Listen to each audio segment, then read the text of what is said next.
Muy buenas noches, amigas y amigos. Mi nombre es Manuel López Sáenz.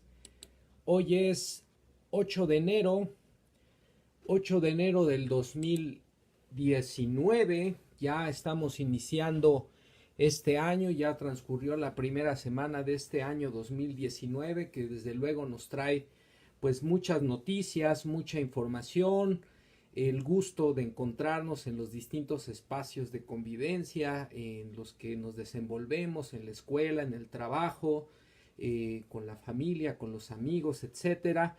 Pues estamos arrancando este 2019, esta es la primera transmisión del año. Esto es el contenido Ciberterritorio Informativo en su edición número ya 21. Hoy, repito, 8 de enero del 2019.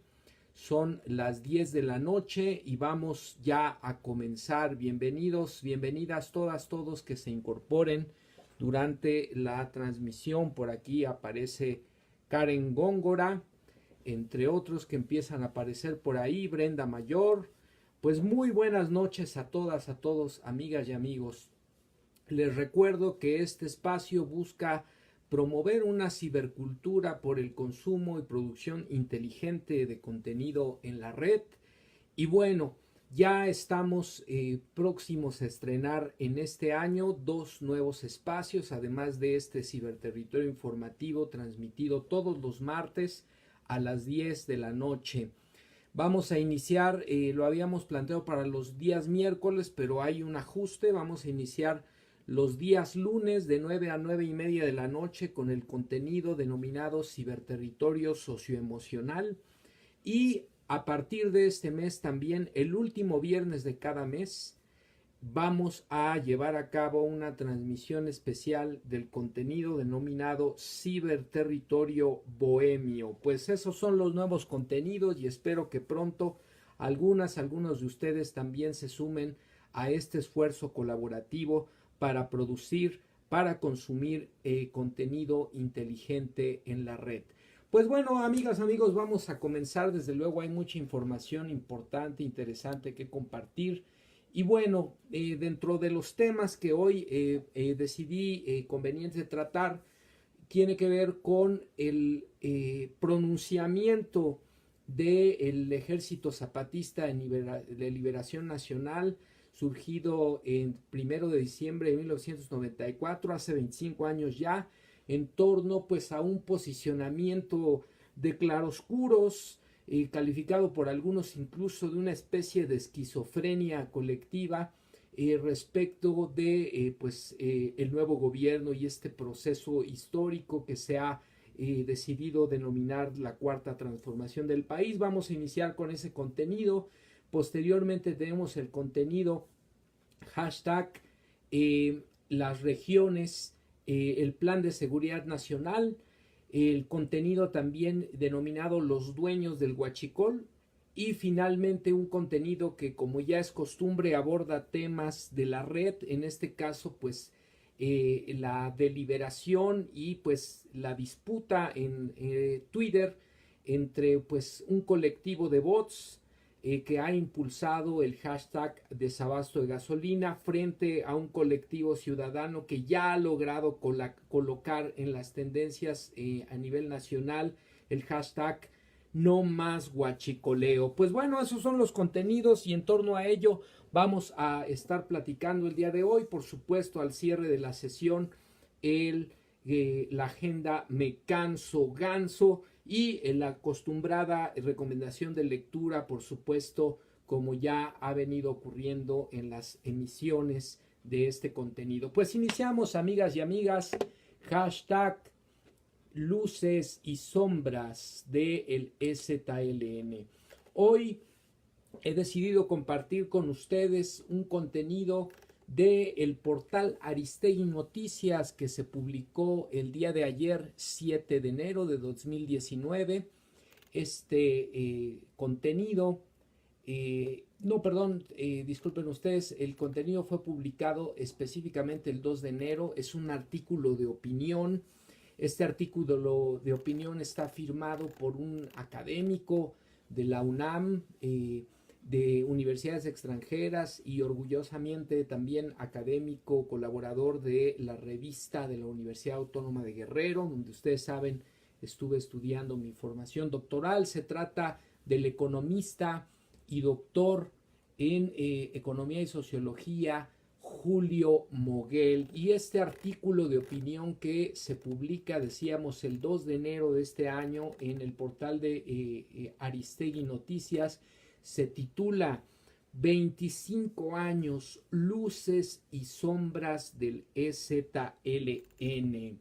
Pues así inicia el artículo, en donde pues se hace una exploración sobre lo que fue el surgimiento, lo que fueron las aportaciones, incluso en este momento, del denominado Ejército Zapatista de Liberación Nacional, su legado histórico, su aportación a la vida democrática del país y sobre todo la visibilización de un sector históricamente olvidado de nuestra población, como son nuestros pueblos originarios, pero por otro lado también una serie de contradicciones, sobre todo encabezada por quien encabeza o dice encabezar este movimiento, el comandante en su momento autodenominado subcomandante Marcos, luego el comandante Cero, el comandante Galeano, y bueno, esta serie de pronunciamientos que a la fecha se han dado en torno al nuevo gobierno, a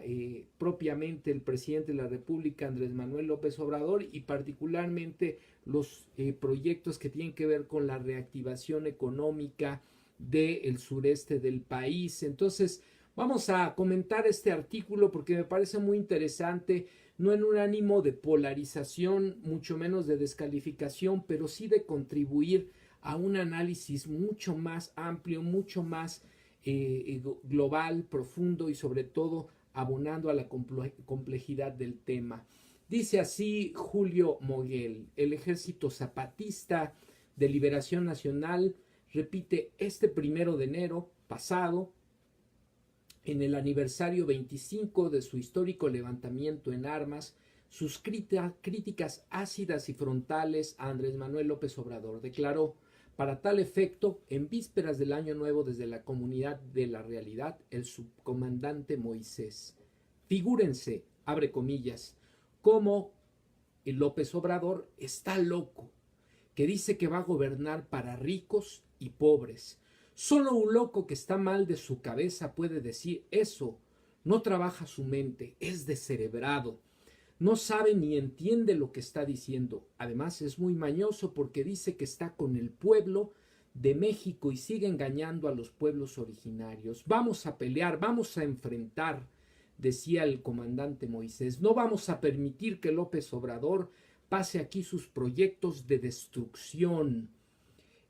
No le tenemos miedo a su Guardia Nacional, que cambió de nombre para no decir ejército. Vienen por nosotros, los pueblos originarios. Y aquí llama la atención estos fragmentos del discurso del comandante Moisés, el subcomandante Moisés, que es muy similar a este discurso de polarización, de odio, de denostación sin argumentos. Cuando dice por ahí que cuando surgen las descalificaciones, pues es evidencia de que faltan los argumentos, ¿no? Este discurso de locura, que además fue un discurso muy enarbolado por la derecha de este país desde hace varios años en torno a la figura de un personaje como Andrés Manuel López Obrador, alguien que miente, que engaña, se para en la posición de ser el representante absoluto de los pueblos originarios de este país, cuando distintos colectivos representativos de estos pueblos originarios se han manifestado públicamente y han participado en actos públicos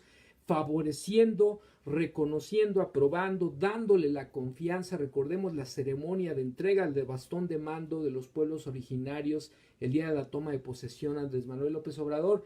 Entonces, de pronto este discurso de odio, de polarización, de descalificación sin argumentos, de infundir miedo a quienes se dirige, pareciera ser más un discurso, un speech promovido desde los grupos conservadores, desde los grupos de derecha, desde estos grupos que están siendo despojados de sus canonjías, de sus privilegios, de sus cotos de poder en este proceso que se ha decidido denominar por propios y extraños la cuarta transformación del país. No se trató, dice Julio Moguel, como es palpable, de una crítica específica a uno o dos de los proyectos que actualmente perfila la nueva administración federal.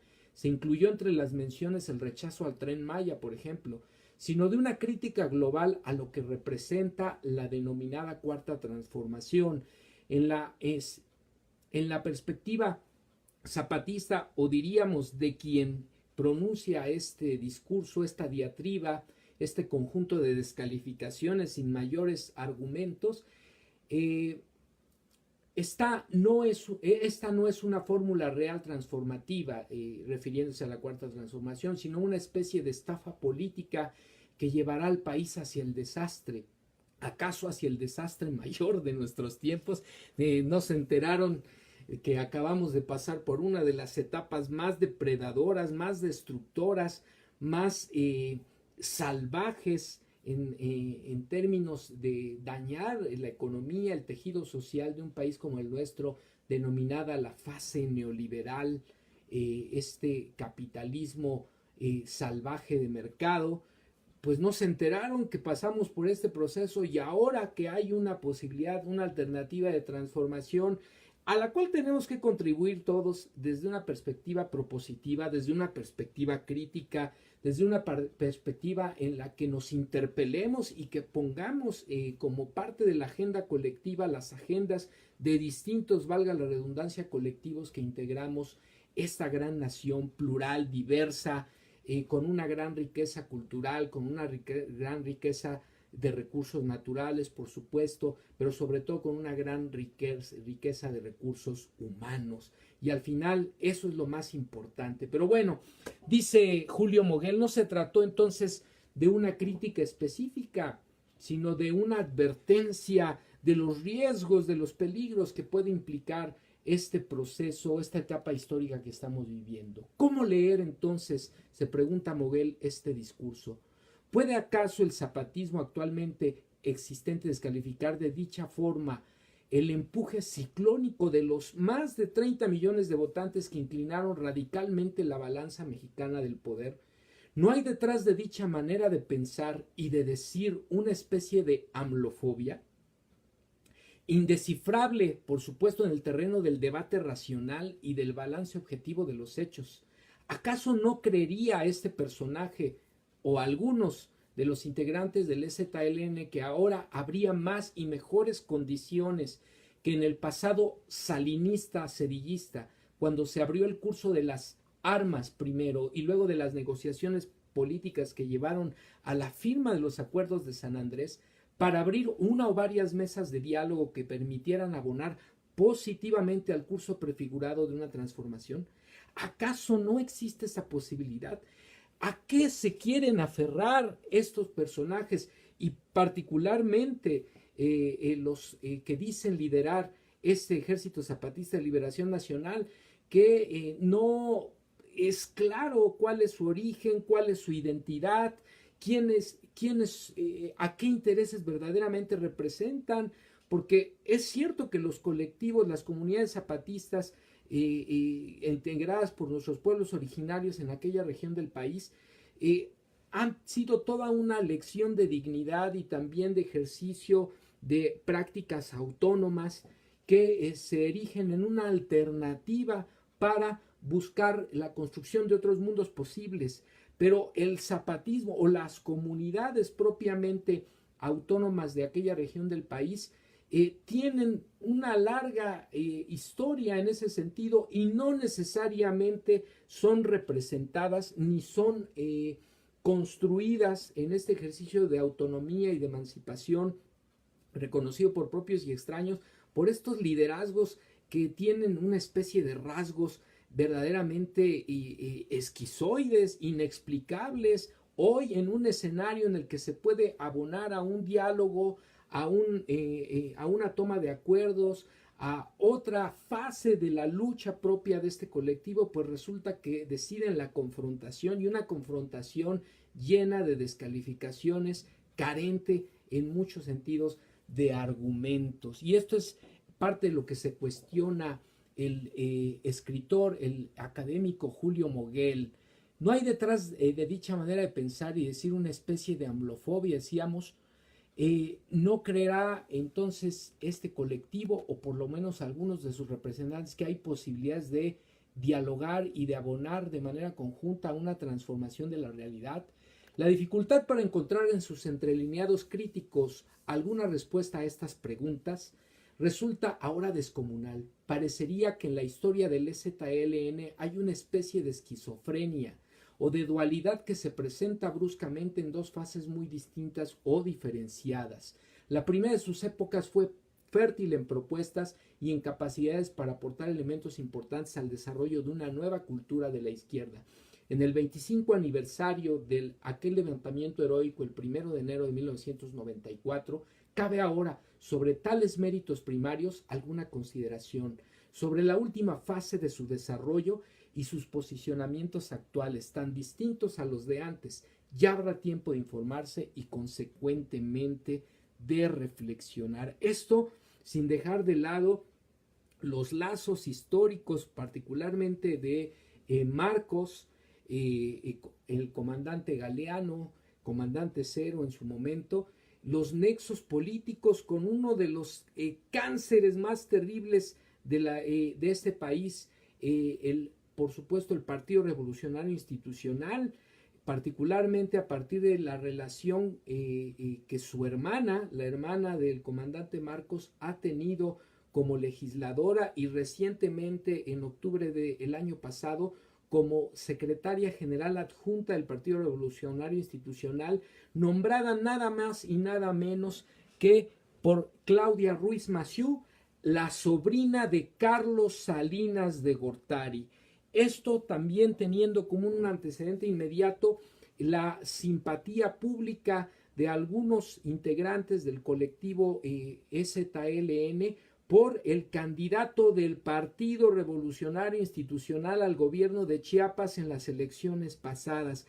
Así, en distintos momentos, el legado histórico del colectivo de base indígena, que tiene una larga data, esta herencia de autonomía y emancipación por parte de los pueblos originarios que lo integran, pero por parte de algunos de sus representantes, pues estos nexos con la clase política más descompuesta, más parasitaria, más corrupta que ha tenido este país, nada más y nada menos que la integrada, la que agrupada, aglutinada en el Partido Revolucionario Institucional y sobre todo la relacionada con Carlos Salinas de Gortari. Ahí hay un aspecto que esclarecer y que diferenciar con mucha claridad. ¿Quién es Marcos? ¿A qué intereses obedece? ¿Y cuál es el legado y la legitimidad de este colectivo de base indígena que por supuesto que la tiene y que se agrupa en el denominado Ejército Zapatista de Liberación Nacional? No puede escatimársele desde luego mérito alguno al primer EZLN. Su fórmula de construir un mundo en el que cupieran muchos mundos establecía una marca política y conceptual perfectamente definida contra el proceso de globalización, mundialización específicamente. La primera era es justo la perspectiva rebelde y de los de abajo para abrir una línea de luchas prometedoras o con futuro en el mercantilizado espacio redondo del planeta. Rechazaban con ello la perspectiva romántica de la reivindicación ceñida a lo local, a la simple defensa del terruño, a la pureza de las relaciones primarias o primigenias contra la contaminación de las pujantes fuerzas de lo externo. Experiencias como la suya permitieron entender que los procesos transformativos de la época plusmoderna tendrían que pensarse desde el ámbito móvil o fluido, así este fuera territorializado de las realidades locales en la esfera mundial. En ese sentido, el valor, el legado y la aportación al proceso de inclusión, de integración y de democratización de este país del EZLN. Y yo a partir de esto yo ya decidiría no hablar propiamente del Ejército Zapatista de Liberación Nacional, decidiría hablar de las comunidades indígenas, de las comunidades autónomas, de nuestros pueblos originarios. Decidiría hablar del indigenismo, como movimiento que reivindica a los pueblos originarios de México y del mundo, no en esta especie de marketing de pseudoguerrillero que ha enarbolado el autodenominado subcomandante Marcos, y que hoy no tenemos claro de quién se trata, a qué intereses obedece, cuál es su filiación política y sobre todo qué papel está jugando en el empobrecimiento de las comunidades de aquel país, qué papel está jugando en los desplazamientos que han ocurrido de los pueblos originarios en aquella región del país, en Chiapas propiamente, cuál es la función, por qué está manifestándose en este momento de la manera en que lo hace, y al final, por qué no está optando por la alternativa del diálogo, del acercamiento. Ese es el planteamiento que tenemos que preguntarnos. No fue, continúa Moguel, por ello una casualidad que la lucha armada y pacífica, en la secuencia conocida, se ubicara desde la primera hora de la madrugada del 1 de enero de 1994 como expresión de un movimiento internacional. En el gozne de los tiempos que entonces empezaban a vivirse, representaron la reivindicación clasista de lo indígena sumada a la lucha mundial no clasista, de los sin rostro, la de los Kidam o cual sea, o de las nobody o excedentarios retratados en los análisis iluminadores de Vivian Forrester, Ulrich Beck o Giorgio Agamben. Fueron precursores o ecos prefigurativos en esa perspectiva de movimientos internacionales como el de los indignados o el de los jóvenes mexicanos del Yo Soy 132. Sobre todo en esta búsqueda, en este impulso de otros mundos posibles, de otras realidades que también son necesarias, también es importante que sean vistas, que sean reconocidas y que sean incluidas. Ese es el aspecto que yo no alcanzo a entender de este pronunciamiento de algunos líderes, porque también a veces cuando escuchamos los pronunciamientos de un representante, de un líder o quien se hace llamar así, damos por hecho que los que están detrás también piensan de la misma manera, y habría que ver si eso es así. Yo creo que no es en ese sentido. El acercamiento de los pueblos originarios desde la toma de posesión y en la ceremonia de permiso a la madre tierra para la construcción del Tren Maya y la siembra de árboles en Chiapas, creo que da cuenta del acercamiento y la postura de los pueblos originarios para con el nuevo gobierno, para con esta alternativa de transformación que desde el gobierno, pero también desde la sociedad mexicana, un amplio sector de la sociedad mexicana, hemos tratado de impulsar, primero a través de las urnas y ahora a través del trabajo colaborativo, de la conciencia, de la información, de la coordinación de esfuerzos y de dar el voto de confianza a las nuevas autoridades. Ese es el simbolismo, por ejemplo, de la entrega del bastón de mando en la toma de posesión, y ese es algo que no se debe soslayar en ningún sentido. El valor simbólico y la postura pública de los pueblos originarios para con esta nueva etapa de nuestro país. En su tránsito rebelde, acaso sin saberlo, sin habérselo propuesto, los zapatistas empezaron, continúa Moguel, a desmontar algunas de las verdades o conceptos con las que venía navegando la izquierda política y o la entonces denominada izquierda social. Una de ellas fue la de la acumulación de fuerzas, de molde movimentista, idea que se acompaña generalmente con la de la necesidad de construir un aparato sólidamente estructurado, político-organizacional, guerra de posiciones o guerra de movimientos, con sus modalidades cíclicas de olas. Se hablaba, por ejemplo, de una nueva oleada de luchas, etcétera, con tantos más cuantos efectivos movilizados en protestas, cuyo éxito se medía por el número de participantes o contingentes que participaban en la acción y por la perdurabilidad de tales procesos de movilización. El EZLN, dice Moguel, no echó por la borda la mencionada concepción, pero dio a la acumulación de fuerzas una nueva perspectiva de mucha mayor significación, cuando integró en su lógica de acciones el factor de la potencia, y en este el de las capacidades para dar al factor de lo simbólico las mayores preeminencias. Cruzó o combinó en la realización de dicho logro el impacto de la naturaleza misma de sus actos.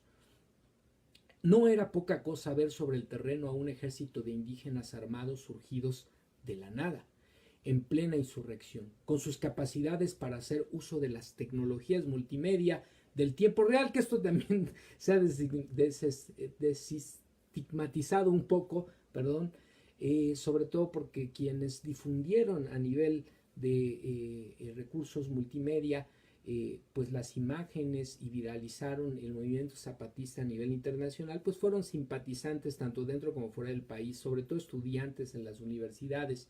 Ya en su momento se decía que pues este arsenal cibernético de los zapatistas pues no era tal, ¿no? Logró con ello internacionalizar su lucha en unas cuantas horas, en un proceso en el que fue capaz de sumar las voluntades y las simpatías más dispares y diversas, y poner en jaque así en pocos días al Estado Nacional.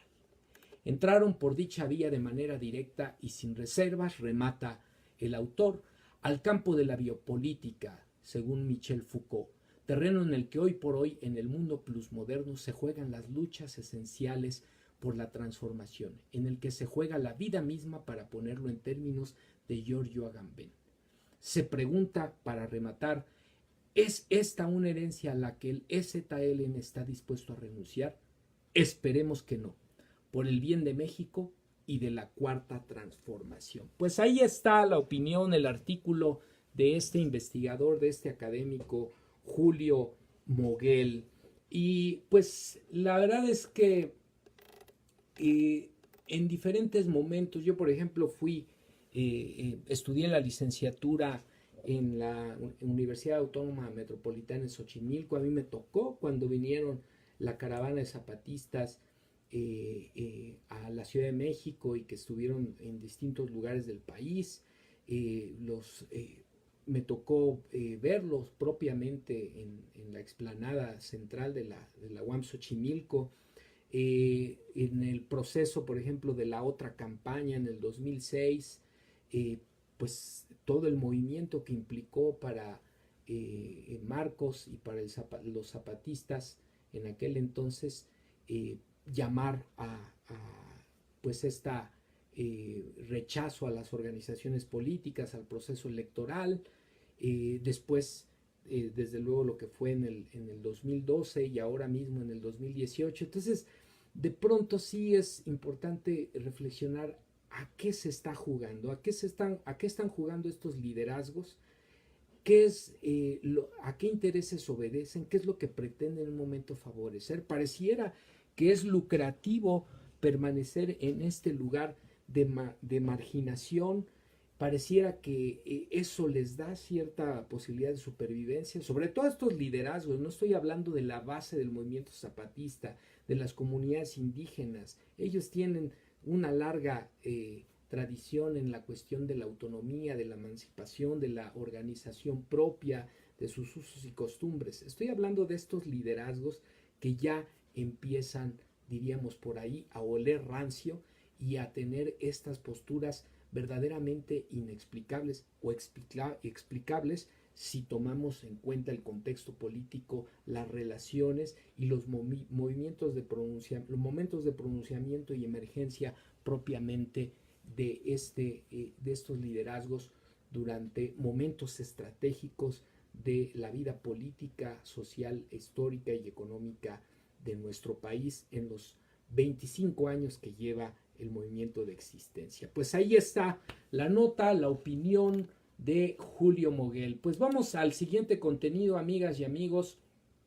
Vamos con la nota relacionada con el plan de seguridad, que este es otro aspecto importante, que es uno de los temas que ha estado en la agenda de nuestro país, sobre todo por la cuestión de la violencia, de la inseguridad. Y bueno, esta nota la recuperamos del portal de noticias Animal Político, está firmada por Arturo Ángel el día de ayer, enero 7. Se titula: Estas son las 266 regiones del plan de seguridad de AMLO, 153 son consideradas focos rojos, y en la nota pues aparecen los focos de violencia en el país.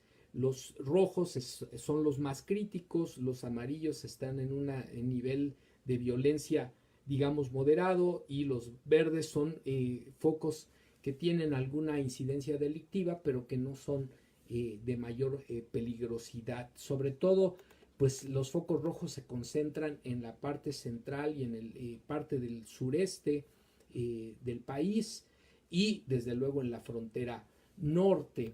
Y bueno, dice así la nota: la estrategia de seguridad del gobierno del presidente Andrés Manuel López Obrador contempla como uno de sus objetivos prioritarios reducir los índices de criminalidad en 266 regiones del país, de las cuales 153 fueron clasificadas como de mayor violencia. Aunque se identificaron puntos clave en todas las entidades, la mitad se concentra en 8 estados, siendo el Estado de México y Veracruz los que tienen el mayor número de focos rojos en el país. A partir de datos oficiales del Gabinete de Seguridad y de un informe de la Organización México SOS, Animal Político presenta el listado de las regiones denominadas técnicamente coordinaciones territoriales, en las que el gobierno federal pretende, según el plan anunciado en diciembre pasado, desplegar a los efectivos de la Guardia Nacional.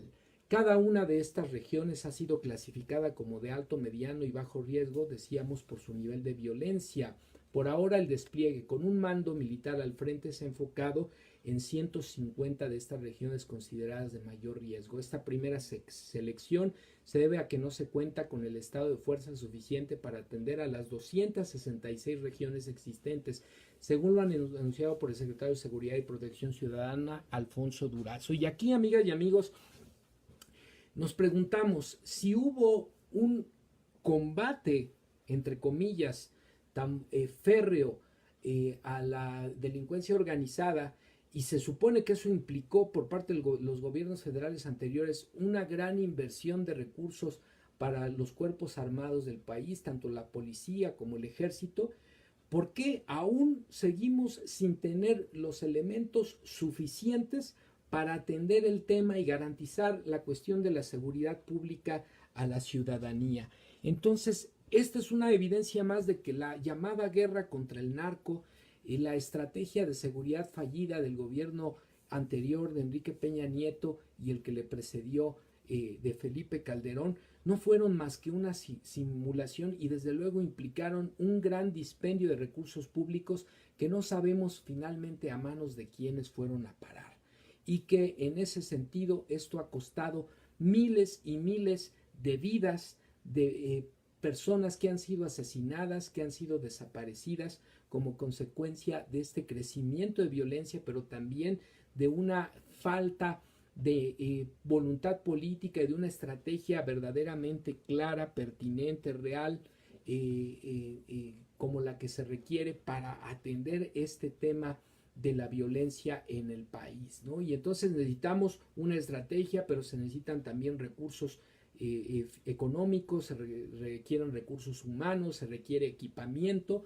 para garantizar la seguridad, que este es el matiz de la estrategia de combate a la violencia en el país del nuevo gobierno. Es decir, lo que se pretende es garantizar la seguridad del ciudadano, no convertir las calles en un campo de batalla, y por otro lado atender las causas de la violencia más profundas, que son precisamente la desigualdad social, la desigualdad socioeconómica. Pero bueno, la estrategia de aprobarse la Guardia Nacional es lograr un reclutamiento intensivo que en los próximos años permita atender todos los puntos. Un análisis de dicho listado elaborado por la organización que mencionábamos, México SOS, evidencia que más del 70% de los municipios contemplados en la nueva estrategia coinciden con un listado de 300 zonas prioritarias que ya se habían planteado en el sexenio del presidente Enrique Peña Nieto como parte de su estrategia para establecer la paz en el país. Ya se sabía, ya se tenía el diagnóstico. El asunto es por qué no se atendió finalmente el problema o qué fue lo que pasó.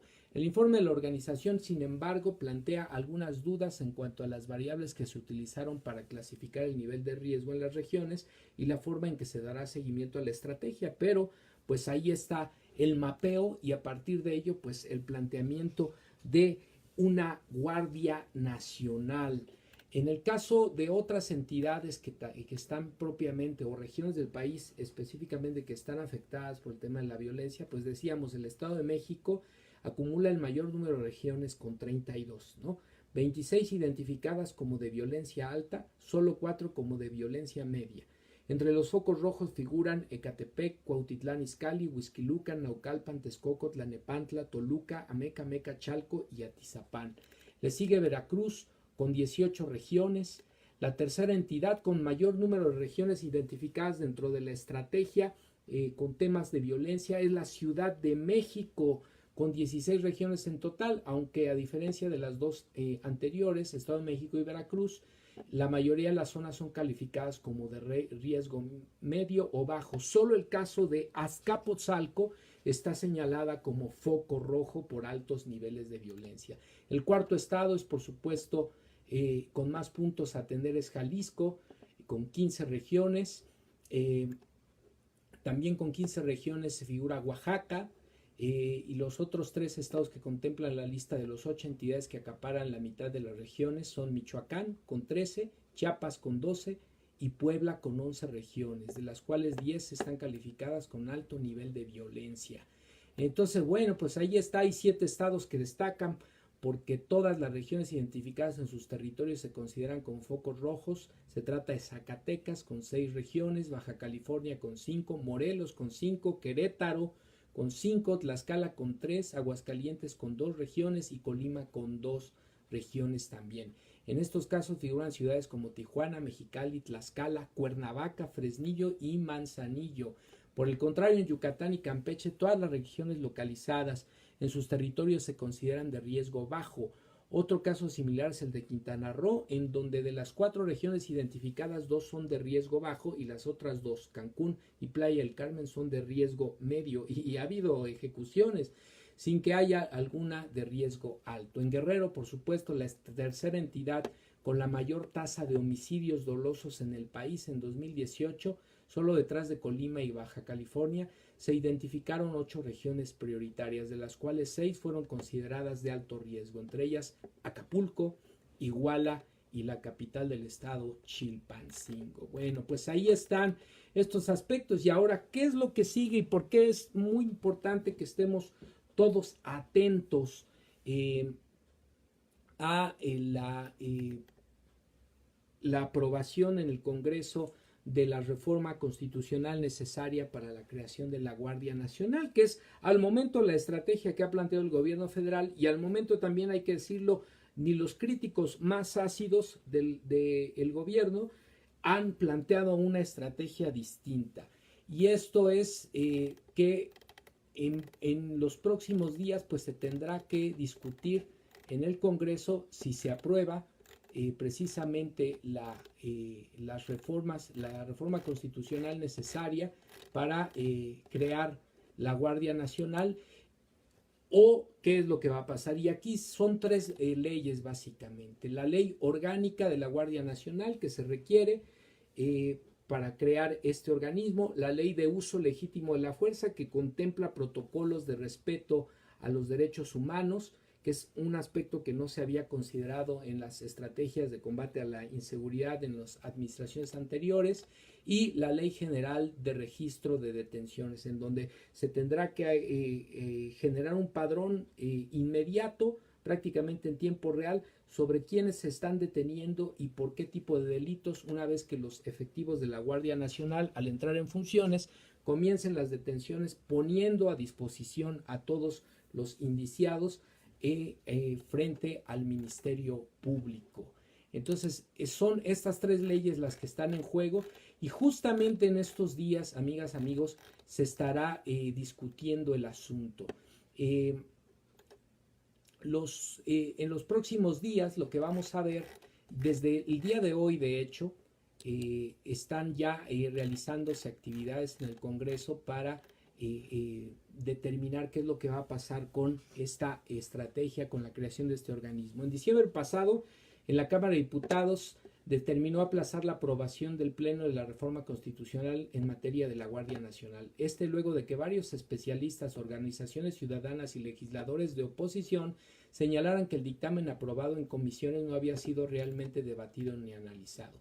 De esta manera, entonces, lo que se propuso es lo siguiente. Como parte del procedimiento para el análisis de esta reforma, en la semana del 8 al 11 de enero, es decir, en estos días, se realizarán audiencias públicas en San Lázaro, que los ciudadanos podemos acudir, con la finalidad de escuchar las opiniones de personalidades que ya fueron invitadas previamente por el coordinador de los diputados de Morena en San Lázaro, Mario Delgado. De acuerdo con el calendario difundido, hoy, 8 de enero, se escucharon a los representantes de gobiernos estatales. Mañana, 9 de enero, a representantes de asociaciones y gobiernos municipales. El jueves 10 de enero, a organizaciones de la sociedad civil, académicos y especialistas. Y el 11 de enero, a funcionarios del gobierno federal. Se prevé que con el análisis que resulte de las audiencias se analicen posibles modificaciones al dictamen, en el cual se espera sea analizado y aprobado antes de que concluya enero en un posible periodo extraordinario de sesiones. Y este es un aspecto al que debemos de estar atentos, amigas y amigos, si nos es posible acudir a las audiencias públicas, sino a través de la herramienta que presenté en contenidos anteriores denominada Buró Legislativo, donde podemos hacer seguimiento y tener contacto directo con los legisladores, o a través de Twitter, identificando a los coordinadores de las bancadas en la Cámara de Diputados, en este caso, que con quienes podemos tener una interacción directa y manifestarnos sobre pues nuestra postura al respecto. Yo creo que en ese sentido nadie escatima la importancia de la seguridad, de garantizar la seguridad a la población, y en ese sentido la estrategia que se ha presentado es esta, y habrá que darle el tiempo para su concreción, para que se observen los resultados. Lo importante aquí es identificar que la diferencia sustancial es que se está pensando en aprovechar a los efectivos de la policía militar y de la policía naval previa capacitación, sensibilización en materia de protocolos, de respeto a los derechos humanos, de formación de corte policiaco, de formación legal, de formación en cuanto a protocolos para cumplir con estas funciones de seguridad pública, teniendo un marco legal que permita y que legitime las funciones de los efectivos, y con ello extender a todo el territorio nacional, sobre todo en las regiones donde se concentran los más altos niveles de violencia, la presencia de los efectivos de esta organización, de esta Guardia Nacional, para garantizar la seguridad. En contraste con ello, lo que se buscará también es combatir las causas, generar oportunidades de estudio, de trabajo, de desarrollo, para que las personas tengan alternativas, para que no sea la única alternativa el sumarse a la delincuencia organizada la manera de sobrevivir, sino que se tengan alternativas de trabajo, de estudio, de incorporación adecuada a la sociedad, y que en ese sentido todos, como producto de su propio trabajo, puedan llevar el sustento a casa, poder acceder a educación, a salud, a la cultura, a la ciencia, a libre esparcimiento, como parte del estado de bienestar que se abandonó y que se está buscando garantizar en este nuevo gobierno. Bueno, pues ahí está el asunto. Entonces podemos estar a través de manera presencial o a través de los medios digitales pendientes y tener interlocución con los legisladores para manifestar y decirles pues cuál es nuestra postura, cuál es nuestra expectativa y qué es lo que esperamos de ellos en materia pues de este plan de seguridad y de la creación de este organismo. Si hay otra alternativa, si las mesas de debate, los análisis con los especialistas hacen algún ajuste, una contrapropuesta, pues tendrá que analizarse también y considerarse. Pero aquí el tema fundamental es cómo garantizar la seguridad a la población civil, a la ciudadanía de a pie, que estudiamos, que trabajamos, que realizamos en nuestras actividades cotidianas y que pues necesitamos de esta garantía de seguridad, de paz, de tranquilidad para poder desenvolvernos en nuestras actividades. Pues ahí está la nota, amigas y amigos. Continuamos con el tercer contenido del día de hoy, que recuperamos en este caso del portal digital de noticias Sin embargo, y esta es una nota firmada por la periodista San Juana Martínez, también el día de ayer, 7 de enero, titulada Los dueños del huachicol y el desabasto de gasolina. Por ahí me preguntaban cuando posteé el aviso de la transmisión si íbamos a tratar el tema de la gasolina. Pues claro que lo vamos a tratar, porque es un tema que ha estado en la agenda social, en la agenda de los medios, y que por supuesto, para no variar, pues ha sido toqueteado de una manera verdaderamente impresionante. Pero veía yo por ahí un tuit de una pues de una usuaria de la red social Twitter, Julia Álvarez y Casa, que me imagino que es pariente de Raúl Álvarez y Casa, nada más que ella está en otra trinchera, porque su pariente, de ser así, pues está, primero fue candidateado como legislador por el PRD, y ahora se hace llamar legislador independiente, Raúl Álvarez y Casa. Bueno, pues esta mujer, Julia Álvarez y Casa, tuiteaba al respecto de este tema de la gasolina. Calma, ¿no? Recuerden cuando éramos pequeños, dice ella en su breve mensaje, y nos enfermábamos, nos daba calentura unas horas, nos tiraba en la cama, pero después descansábamos y despertábamos sanos. Y después de la enfermedad incluso crecíamos. Pues eso es, en resumidas cuentas, en esas pequeñas palabras, en esas pequeñas líneas de ideas, pues lo que está pasando, ¿no? En este momento hay una medida que se está implementando para combatir uno de los atracos, de los robos, de los saqueos más brutales a el erario público, a la sociedad mexicana, que es el robo de combustible a la empresa paraestatal Pemex, la empresa de todos los mexicanos.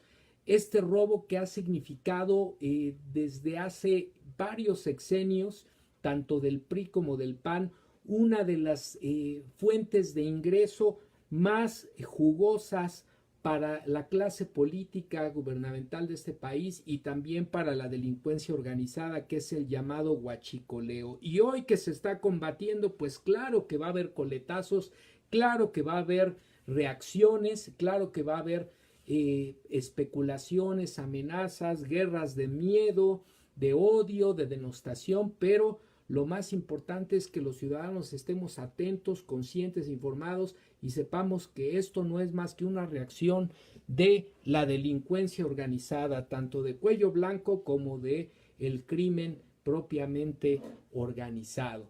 Pues aquí está la nota: los dueños del huachicol y el desabasto de gasolina de San Juana Martínez. Inicia la periodista con la pregunta: ¿huachicol o desabasto? Pareciera ser esta la disyuntiva a la que nos enfrentamos actualmente. ¿Por qué hay desabasto de gasolina en un país con petróleo y suficiente gasolina? Pues obvio. Porque el huachicoleo domina a los estados donde falta la gasolina por el retraso del nuevo sistema de distribución. Ahora ya sabemos que los estados donde falta la gasolina son los estados del huachicoleo.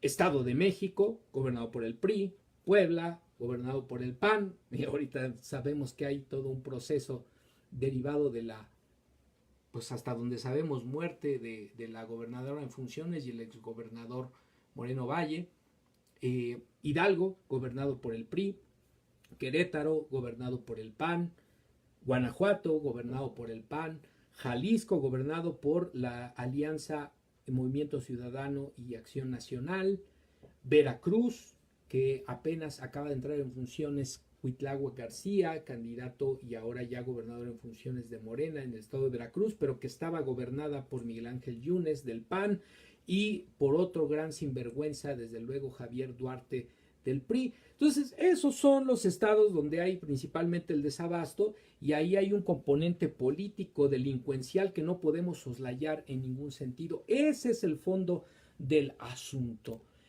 Todo indica que los estados de Guanajuato, Jalisco, Michoacán, Puebla, Michoacán, gobernado por el PRD, el gobernador Silvano Aureoles, que se declaró simpatizante de la candidatura de Meade en la elección presidencial pasada, del candidato del PRI. Entonces, pues ahí está el asunto.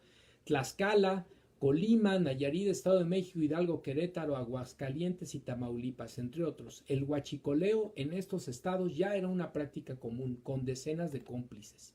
¿A poco los gobernadores de estos estados, se pregunta Martínez, no sabían lo que sucedía? Difícil de creer que el robo a manos llenas de combustible convertido en práctica común y tolerada fuera algo ajeno a ellos y sus autoridades. En los últimos 15 días, solo en los estados de Jalisco, Tamaulipas, Estado de México, Puebla y Querétaro fueron localizadas 34 tomas clandestinas y las autoridades iniciaron 51 carpetas de investigación por el robo de 261,000 litros de hidrocarburo. Ahí está el fondo del asunto, amigas y amigos. Hace 2 años existían 6,873 tomas clandestinas en 25 de los 32 estados de la República. Prácticamente podíamos hablar de la República Huachicolera. Según afirma la colega, en este caso dice San Juana Martínez, su colega periodista Ana Lilia Pérez, que ha investigado el gran negocio de robo de gasolinas que ha existido en México en los últimos años entre bandas delictivas, personal de Pemex y autoridades de distintos niveles del gobierno federal y de los gobiernos estatales, por supuesto.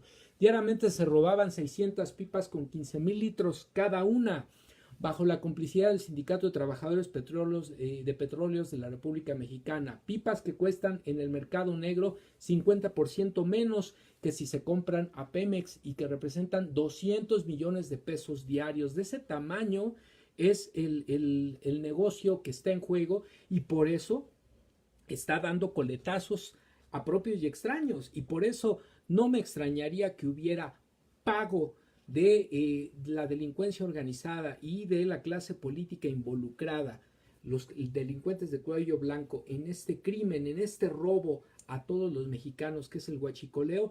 No me extrañaría que hubiera dinero de este sector depositado en los medios masivos de comunicación para llevar a cabo esta campaña de desinformación y de denuesto de la medida que a todas luces era necesaria desde hace mucho tiempo, emprendida por el nuevo gobierno, de combate a este robo a todos los mexicanos. Solo basta con pasear por las calles de Matamoros, dice San Juana Martínez, Tamaulipas, por ejemplo, para ver a los huachicoleros vendiendo la gasolina en las esquinas frente a la mirada cómplice de las autoridades de los gobiernos municipales y estatales de cada entidad. Incluso algunos dueños de gasolineras de la Asociación Mexicana de Empresarios de Gasolineras, AMEGAS, señalan que eran obligados a comprar la gasolina y el diésel de las pipas hurtadas, aunque seguramente otros estaban encantados de hacerlo porque significaba un ahorro del 50% y una ganancia del doble. Pero aquí lo importante es identificar a los dueños del huachicoleo. ¿Quiénes son los nuevos dueños del petróleo mexicano? Obviamente quienes han adquirido bienes de Pemex, y aquí hay una larga lista, pero destacan nombres bastante conocidos como por ejemplo Carlos Salinas de Gortari, Enrique Peña Nieto, Vicente Fox, Felipe Calderón, Carlos Romero Champs, por cierto que se encuentra desaparecido. Nadie sabe dónde está Carlos Romero de Champs, justo ahora que se está investigando, que se está emprendiendo esta medida de combate al huachicol, pues resulta que Carlos Romero de Champs nadie sabe dónde está. Emilio Gamboa, Pedro Aspe, secretario de Hacienda del gobierno de Carlos Salinas de Gortari, y Manlio Fabio Beltrones, entre otros ilustres exfuncionarios o líderes sindicales. Todos ellos tienen intereses personales en Pemex. Unos compraron plataformas marítimas, otros acciones de ExxonMobil o Pemex, y algunos son conocidos distribuidores de gasolina. Esa es la verdadera reforma energética. Eso es lo que en realidad se impulsó con la patraña de la llamada reforma energética en el gobierno de Peña Nieto. Los negocios al amparo del poder para los amigos del presidente y para el propio presidente. Obviamente el desabasto de gasolina tiene que ver con los dueños del petróleo, lícito e ilícito. Estos nuevos dueños están lanzando un órdago al nuevo gobierno para retarlo a aceptar el sucio negocio del huachicoleo en detrimento de la economía de todos los mexicanos, porque el dinero que sale de Pemex se utiliza en buena medida para obras públicas, para escuelas, para hospitales, para carreteras, para la infraestructura que es y que necesitamos todos los mexicanos. Entonces, este atraco es a todas las familias de este país. Son ellos los que han vendido nuestros recursos a multinacionales extranjeras y decidieron importar hidrocarburos en lugar de producirlos. Recordemos cómo durante el gobierno de Peña Nieto se anunció la compra de 1.400.000 barriles de petróleo a la empresa Phillips 66. Ahora, en el plan de prevención del mercado ilícito de combustibles, urge que la Secretaría de Seguridad y Protección Ciudadana investigue a los dueños del huachicol y de la Fiscalía General de la República empiece a judicializar con los jueces especialistas en la materia el tema, mientras la Unidad de Inteligencia Financiera y la Secretaría de la Función Pública analiza las operaciones financieras que son inusuales, por supuesto, y el SAT verifica junto con la Profeco la inspección de los instrumentos de medición de las máquinas expendedoras de gasolina. Entonces, esto es lo que está ocurriendo, amigas y amigos, y pues aquí no queda más que la cautela, la información puntual de lo que verdaderamente está pasando a través de medios confiables, que lamentablemente en este caso no pueden ser las televisoras, no pueden ser muchas de las estaciones de radio y tampoco muchas de los medios impresos. Sí, en cambio, los medios digitales son una alternativa. Busquemos información para que no nos engañen con que hay desabasto y se desaten las compras de pánico, y por otro lado, en donde sí haya la falta del hidrocarburo, seamos conscientes cuál es el origen y tengamos paciencia, porque de otra manera lo que se va a generar es que la lucha contra este atraco a todos los mexicanos fracase, y ese fracaso va a ser un nuevo impacto negativo a los bolsillos de toda la población de este país. De ese tamaño, ¿quieres que te sigan robando o quieres que se actúe para que tú y tu familia tengan los recursos, la infraestructura y los servicios que necesitamos y que merecemos como ciudadanos de este país? Dice y continúa para cerrar la nota San Juana: es hora de que se acabe el huachicol. San Juana Martínez: que los dueños de gasolineras dejen de comprar pipas robadas. Todos tenemos que hacer un esfuerzo. Que los empresarios dejen de enriquecer a los corruptos comprando gasolina expoliada a los mexicanos. Es hora de que la sociedad se implique y también deje de comprar gasolina robada. Si nosotros también estuviésemos haciendo eso, pues somos parte del problema. Es hora de que la sociedad se implique y también deje de comprar lo robado, en especial los contratistas, transportistas y ciudadanía en general. El cambio está en cada uno de nosotros. El negocio sucio de Pemex debe desaparecer por el bien de todos. Llegó la hora de meter a la cárcel a los guachicoleros de arriba y a los guachicoleros de abajo. Y si para acabar con este cínico negocio sucio, apunta Martínez, es necesario batallar con el abasto de gasolina unos días, tengamos paciencia. Urge comprensión de los consumidores y también un compromiso social a favor de la justicia. Aquí debe haber un esfuerzo colaborativo, un esfuerzo de paciencia, de estar informados, de estar atentos, de comunicarnos, de no caer en el pánico, en el miedo, en la desinformación, y sobre todo tener la certeza de que se está combatiendo. Si no se estuviera combatiendo, no hubiera estas reacciones. Si no se estuviera atentando contra los intereses de estos grupos delincuenciales, simple y sencillamente se haría como que no pasara nada. Todo el mundo, incluso los opositores, estarían de aplaudidores del gobierno en turno. Eso es lo que está en juego, y aquí la sociedad mexicana tiene que jugar un papel importante de conciencia, de información, de participación, de paciencia, de confianza y sobre todo de estar atentos a lo que se requiera para participar y para combatir a estos delincuentes de cuello blanco y también miembros de la delincuencia organizada. Basta ya de huachicoleo. En ese sentido, hoy hubo una nueva batalla en Twitter, y por eso el último de los contenidos que vamos a comentar el día de hoy, amigas y amigos, que es una nota que extraemos del portal de noticias digital SDP Noticias, titulada, firmada por la redacción del mismo portal, titulada Alimentan bots compras de pánico con el hashtag en Twitter no hay gasolina. Y aquí debo decirles que una vez más pues ha habido una batalla de tuitazos todo el día. Finalmente en las últimas horas se ha logrado posicionar el hashtag no más huachicoleo, un hashtag que fue impulsado por ciudadanos de a pie como tú, como yo, en contra de esta etiqueta que a todas luces fue patrocinada por los propios huachicoleros y por la clase política que está un día sí y otro también buscando el traspié de la nueva administración. Y bueno, pues ahí está el asunto. Yo nuevamente me llevé una advertencia de Twitter en mi nueva cuenta por estar utilizando el hashtag no más guachicoleo, atentamente el tigre en redes. Resulta que me advierten que si sigo con el hashtag me van a cerrar la cuenta, pero no le cierran la cuenta a todos los bots. Entonces las invito a que participen en esta expresión social a través del medio digital. Dice así la nota: Pemex rechazó que exista escasez en la capital del país y zona metropolitana. La escasez de combustibles en algunos puntos de 10 entidades contagió a la capital del país, donde usuarios de Twitter han convertido en la tendencia más comentada la etiqueta hashtag no hay gasolina, pero esto, repito, ya se logró revertir y hay que seguir impulsando la participación de la gente, porque al final los medios digitales son también una esfera pública en la que podemos tomar la temperatura, cómo está el debate, cómo está la opinión pública en relación a temas como es el caso de este pues asunto de la gasolina, ¿no?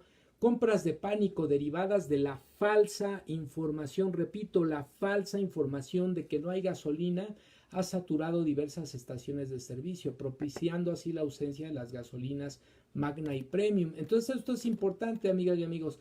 Desatan una guerra desinformativa en los medios digitales y desde luego lo han hecho en los medios masivos tradicionales, y entonces la gente empieza a ir a comprar porque no va a ser que se vaya a acabar, y eso sí empieza a generar desabasto donde realmente no lo había o pudiera llevar a una situación de desabasto. Entonces por eso hay que ser muy cautos. Como parte del objetivo de erradicar el robo de combustibles que ocurría desde la Torre de Petróleos Mexicanos, el gobierno de Andrés Manuel López Obrador puso en marcha una estrategia que afectó principalmente a algunas entidades. No obstante, Pemex señaló que la capital del país y su área metropolitana no hay desabasto de combustible como se ha reportado. Se llama a la población a no realizar compras de pánico ni caer en especulaciones de escasez de combustible, toda vez que en las terminales de almacenamiento y despacho hay suficiente inventario de producto. La situación que se vive en algunas regiones es solo por un ajuste logístico, es decir, se está trasladando el combustible en pipas porque los ductos se tienen que cerrar. Apenas hoy en la mañana abrieron el ducto, uno de los ductos en Guanajuato, y en pocas horas de que se había abierto ya lo habían perforado para seguir extrayendo combustible. Entonces aquí hay que resistir. Hay que estar atentos a la información, no caer en especulaciones y sobre todo, lo más importante, no permitir que la presión de intereses fácticos, de intereses delincuenciales, estén por encima de la voluntad de los intereses y las necesidades de todos los mexicanos. Hashtag no más huachicol, basta de robar al país, basta de robar a Pemex, basta de robarle a los mexicanos. Se les acabó su caja chica, su minita de oro, bola de sinvergüenzas. Pues bueno, con esto estamos cerrando la revisión de los contenidos de esta emisión el día de hoy. Por supuesto, vamos a ya la acostumbrada sección de la agenda Me Canso Ganso. Y aquí tenemos que desde la última vez que nos vimos, amigas y amigos, el 29 de diciembre se llevó a cabo la firma del decreto de estímulos fiscales en la región de la frontera norte, que ya vivió este primer apoyo en materia de baja de los impuestos, pero también en la frontera norte pues se vivió esta baja significativa del precio de la gasolina, llegando incluso a posicionarse en 12 pesos el litro de la gasolina magna, por ejemplo. El 30 de diciembre se hizo la presentación, la ceremonia con los pueblos originarios, de ahí yo no sé por qué Marcos está diciendo que están en contra, pues estuvieron ahí representantes de los pueblos originarios en la ceremonia de permiso a la Madre Tierra para la construcción del Tren Maya, uno de los sueños que se habrá de convertir en realidad, decía Andrés Manuel. El 31 de diciembre pues se expresaba en los medios digitales: todos los mexicanos tenemos derecho a vivir y a ser felices, es el deseo de AMLO 2019.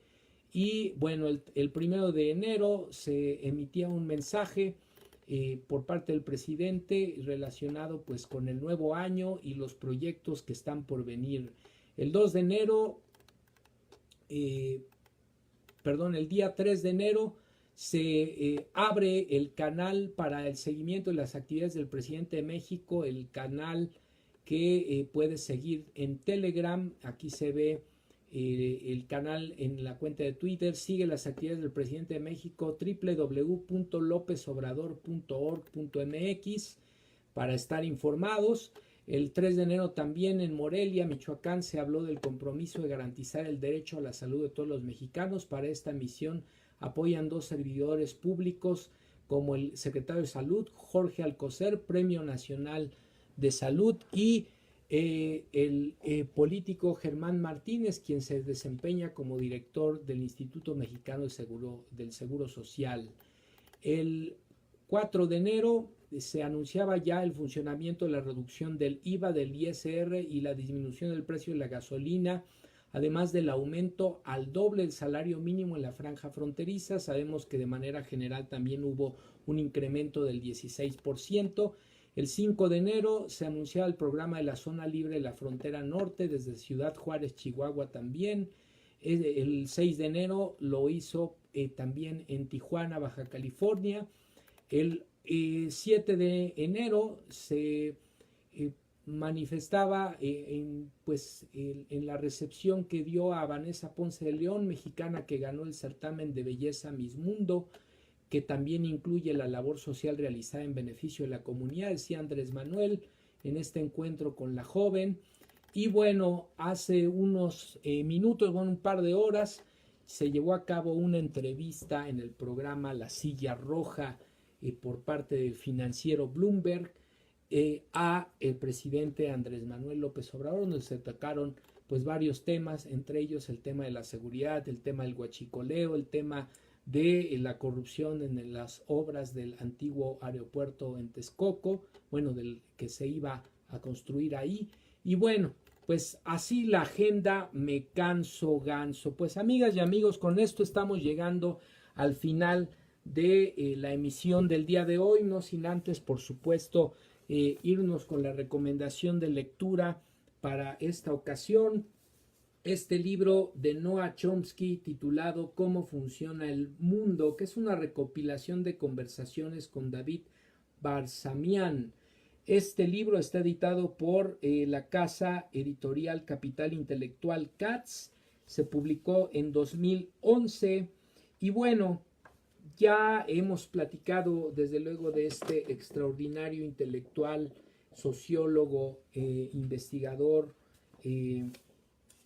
de Estados Unidos y del mundo, que es el extraordinario Noam Chomsky. En este libro, que pues decíamos es una recopilación de sus conversaciones con David Barsamian, se plantea dice el prólogo, con una lucidez excepcional y con argumentos poderosos y convincentes. Noam Chomsky pone al descubierto en este libro las realidades de la geopolítica contemporánea. Y bueno, voy a compartir, como ya es costumbre, con ustedes un pasaje de esta obra que tiene que ver con los medios de comunicación masivos tradicionales y cómo estos contribuyen a el control de la sociedad, al control del pensamiento de muchos ciudadanos, lamentablemente, y por qué es importante que contribuyamos a una cibercultura del consumo y producción inteligente de contenido en la red y en otros ámbitos, en otros espacios donde convivimos, donde interactuamos, como es el caso de la puesta de esta emisión. Dice así: los medios de comunicación, ya sea que se hagan llamar liberales o conservadores, los grandes medios de comunicación no son más que empresas conectadas a su vez con conglomerados todavía mayores y administradas por ellos. Como otras grandes empresas venden un producto a un mercado, el mercado son los anunciantes, es decir, otras empresas. El producto son los espectadores para la élite mediática, que determina los temas básicos a los que se adaptarán los otros medios. El producto son los espectadores, que gozan de privilegios relativos. Por lo tanto, tenemos grandes empresas que venden espectadores relativamente privilegiados y adinerados a otras empresas. No es de extrañar entonces que la imagen del mundo presentada en estos medios refleje los intereses y valores limitados y parciales que caracterizan a los vendedores, los compradores y el producto. Esta es una forma, desde luego, de control del pensamiento. Otros factores refuerzan esa misma distorsión. Los gestores culturales de esos medios, como los redactores en jefe, los columnistas, etc., comparten los mismos intereses de clase que los gestores estatales y empresariales y que otros sectores privilegiados. De hecho, existe un intercambio regular de funcionarios de alto nivel entre las empresas, el gobierno y los medios de comunicación. Además, el acceso a las autoridades públicas es importante para mantener una posición competitiva, mientras que los trascendidos, por ejemplo, muchas veces son manipulaciones y engaños fabricados por las autoridades con la colaboración de los medios que fingen que no lo saben. A cambio, las autoridades públicas piden cooperación y sumisión. Otros centros de poder también cuentan con mecanismos para castigar a quienes se salen de la ortodoxia, que van desde el mercado de valores hasta un eficaz aparato de difamación y de calumnias. ¿Les suena, amigas y amigos? Bueno, obviamente el resultado no es una homogeneidad absoluta. Para servir a los intereses de los poderosos, los medios de comunicación deben presentar una imagen medianamente realista del mundo, y algunas veces la integridad profesional y la decencia interfieren con la misión general de los medios. Por lo general, los mejores periodistas son bien conscientes de los factores que moldean el producto y se proponen aprovechar todos los resquicios que se les ofrecen. En consecuencia, se puede aprender mucho haciendo una lectura crítica y escéptica de aquello que producen los medios. Pues así, el pasaje de esta obra, Cómo funciona el mundo, de Noam Chomsky, publicada en 2011, editada por la casa editorial Capital Intelectual Katz. Esta es la recomendación de lectura del día de hoy. Y bueno, amigas y amigos, vamos a mandar los saludos correspondientes a quienes nos hicieron el favor de acompañarnos el día de hoy. Vamos a ver: Karen Góngora, saludos. Brenda Mayor, también saludos por allá. Natalie Girón, Ivette Vite, saludos. A ver, Ari Eg, saludos también. Mateo Suri, saludos. Tere Sánchez, saludos. Yasmín Salguero, saludos también. Carla García, Brenda SH, Vane Retana, saludos. Liz Estrada, saludos. Itzel González, saludos. Liliana Rosales, saludos. Darilila López, Lauris P. de López, saludos. Ros Aguirre, Tania Alonso, saludos a todas, a todos. Nayeli García, María Fernanda PG, saludos. Estitam, saludos. Elizabeth Flores, Karen Granillo, Blanquita EH Cantú, muchos saludos a todas, a todos. Andy Telles, Estitam, que nos saludaba, saludos, nos decía ya estamos aquí. Monina Álvarez, saludos, que también nos acompañó. Edna Martínez, Heréndira Acuña, Carmen Ortega, Sharon López Alquicira, May R. Jiménez, ay, se nos pasó un poco, Luz Arendi Alcántara. Stitam nos decía, ya se les olvidó cuál era el objetivo del EZLN, se han vencido, pues sí, pareciera. Karen MB, saludos. Magdalena Neri. Nayeli García Castro nos decía, pues ahorita están buscando cómo hacerlo quedar mal, pues sí. Me imagino que se refiere al EZLN respecto del nuevo gobierno. Yane Jane Liga, saludos. María Bonita, saludos. QQ Audualc, saludos. Aline Princess, Joali Fuentes, muchos saludos a todas, a todos. Clara Cruz Fernández, Juan Adrián Estrada Martínez, Raquel Damián, listo. Y pues muchas gracias, amigas y amigos, saludos a todas, a todos que nos acompañaron. Les recuerdo que a partir del día lunes a las 9 de la noche tendremos otro contenido de esta barra de ciberterritorio denominado ciberterritorio socioemocional.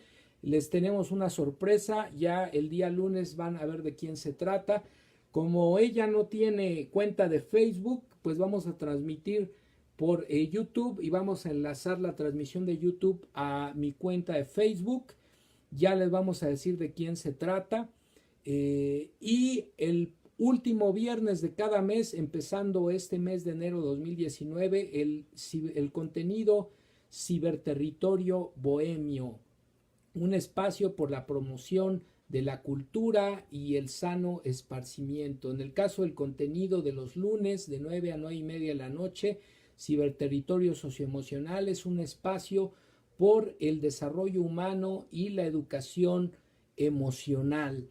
Entonces, pues estos son la oferta de contenidos para este año. Por supuesto, continuamos con el contenido de los martes, Ciberterritorio Informativo de 10 a 11 de la noche, por la promoción de una cibercultura para el consumo y producción inteligente de contenido en la red. Les sigo reiterando la invitación para que pronto ustedes también nos propongan contenidos, nos inviten a verlos y hagamos de este un espacio colaborativo. Mi nombre es Manuel López Sainz, esto fue Ciberterritorio Informativo en su edición número 21, hoy 8 de enero del 2019, ya son las 11:20 de la noche. Que descansen, muy buenas noches y hasta la próxima.